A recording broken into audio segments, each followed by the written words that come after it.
பெண்கள் நம் நாட்டின் கண்கள். இது வெறும் வார்த்தை கிடையாதுங்க.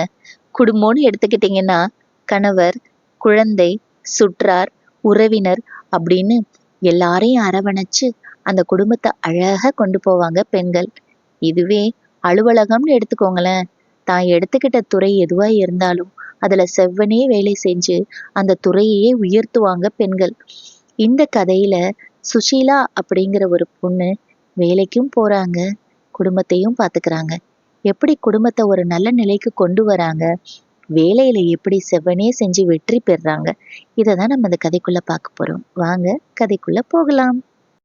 சூரியன் எழும் முன்னே தான் எழுந்து கணவருக்கும் குழந்தைக்கும் பிடிச்ச உணவை பார்த்து பார்த்து செய்யறாங்க சுஷீலா. மதிய உணவு செஞ்சு அவங்களுக்கு பிடிச்ச மாதிரி எடுத்து வைக்கிறாங்க. ஆஹா, இன்னைக்கு என்னம்மா சாப்பாடு அப்படின்னு கேக்குற குழந்தைங்கள அன்போட அனுப்பி வைக்கிறாங்க. எல்லாரையும் அனுப்பிட்டு தானும் அலுவலகம் செல்றாங்க. மனசுலதான் எத்தனை சிந்தனைகள்.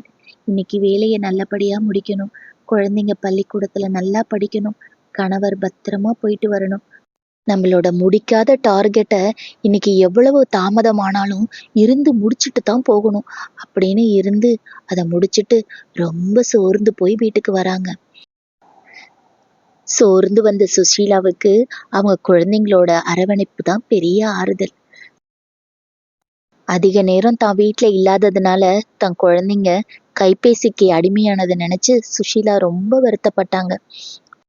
கைபேசியோட நன்மை தீமைகள், கல்வியோட சிறப்பு இதெல்லாம் எடுத்து சொன்னோன்னே அறிவான குழந்தைங்க உடனே புரிஞ்சுக்கிட்டாங்க. இல்லம்மா, இனிமே நாங்க கைபேசி எடுக்கவே மாட்டோம் அப்படின்னு சொன்னாங்க. இன்னைக்கு நடந்த விஷயத்தெல்லாம் கணவரோட பகிர்ந்துக்கணும்னு ஆசையா காத்துக்கிட்டு இருந்த சுஷீலாவுக்கு அலுவலகத்திலேருந்து சோகமா களைப்பா வந்த கணவரை பார்த்து, சரி இன்னைக்கு வேண்டாம், நாளைக்கு பார்த்துக்கலாம் அப்படின்னு நினைச்சதையெல்லாம் மனசுக்குள்ளேயே புகுத்திக்கிட்டு அன்றைய நாளை முடிச்சாங்க சுஷீலா. இதுதாங்க பெண்களுடைய வாழ்க்கை. இவ்வளவுதான் அவங்களுடைய சந்தோஷம். சமூகம்னு வந்துட்டா பெண்கள் அதுல தன்னுடைய முழு அர்ப்பணிப்பை கொடுப்பாங்க, அக்கறையோட செயல்படுவாங்க. குடும்பம்னு வந்துட்டா பெரியவங்களை ரொம்ப கண்ணும் கருத்துமா பாதுகாப்பா பாத்துக்குவாங்க. தன்னுடைய கடின உழைப்பால அவங்க துறையிலையும் அவங்க சாதிச்சு காட்டுவாங்க. அது மட்டும் இல்லைங்க, தன்னுடைய குடும்பத்துல அவங்க குழந்தைங்க கல்வியிலையும் சரி, வெளி விஷயத்திலையும் சரி சிறந்த மாணவராகவும் சிறந்த குழந்தையாகவும் ஒரு தாய் அவங்கள உருவாக்குவாங்க. தன்னுடைய கடின உழைப்பை விலையா கொடுத்து தானும் முன்னேறி தன்னுடைய குடும்பத்தையும் முன்னேற்றுறாங்க இந்த அழகான பெண்கள். இவங்களுக்கு கிடைக்கிற சின்ன சந்தோஷம் என்ன தெரியுமா? நண்பர்களோட சேர்ந்து பேசுற அந்த கொஞ்ச நேரம் மட்டும்தான்.